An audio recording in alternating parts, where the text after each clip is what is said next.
Warlocks. You're going to see a lot of healing and a lot of survivability in here, because I really want to emphasize that as kind of pushing the Mage and Warlock a little farther apart in the design space. So start right off with some different ways to get health. Dark Regeneration, just click to get some of your health back. It takes a little bit of time to build up here, so it's not just an instant burst of healing. Soul Leech just lets your Shadow Bolt, Incinerate, and Malefic Grasp, we're probably saying, what is that? Heal you.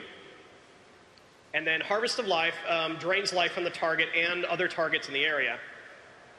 Now, something I want to point out here is in the blue text, we have Empowered Channel. This is a cool thing we're trying with a lot of the Warlock channels, where if you cast the channel again before it's finished, it increases the duration. So rather than sitting there and channeling the whole time, you channel, channel, channel, channel, and now you have a nice long duration spell. It feels pretty cool.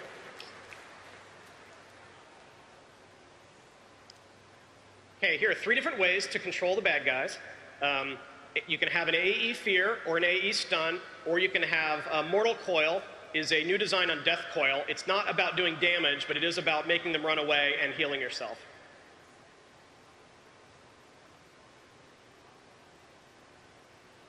.45 is about survivability.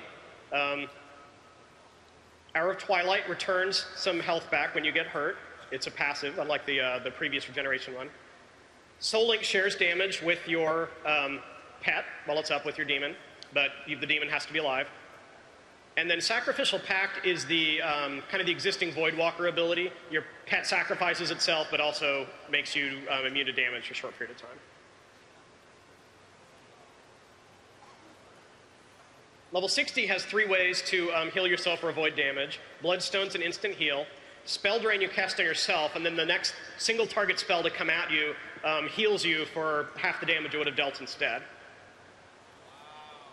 And then Nether Ward, transform your Twilight Ward. What Twilight Ward is we just combine a Holy Shadow Ward into one. So you have your ward up, and then if you have Nether Ward, it replaces your Twilight Ward and makes you, reduces damage to that school that you get hit by for 12 seconds.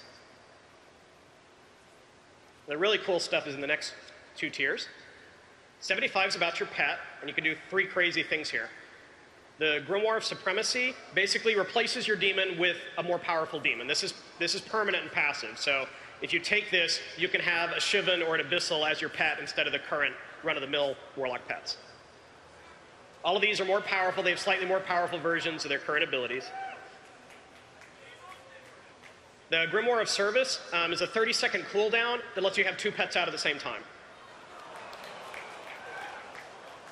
And then Grimoire of Sacrifice, this is something else we've heard a lot, is we never really liked the idea of the Destrolock who just gets rid of their imp and then just doesn't have a pet the rest of the time. But players would tell us, you know, I really like that mechanic. Is there any way of bringing it back? So we thought if the pet wasn't gone permanently, that could be a cool thing. We really like to feel that, like, the hunter cares about his bear or his his bear or his tiger. You can make rabbits tameable pets, whatever.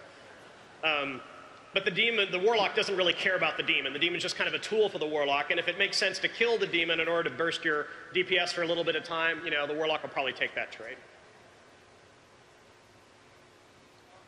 And then level 90 is themed about demons, not your demons, but some really powerful demons from Warcraft lore. All of these do some pretty crazy things. Archimon lets you curse an enemy, which will also take damage you do to that enemy. Kil'jaeden's Cunning lets you cast while moving, straight up. It doubles the cast time or the period of the spell you're casting while you're moving. And then Illidan's Guile lets you do a little bit of splash damage to other enemies in the area with your 3 main nukes there.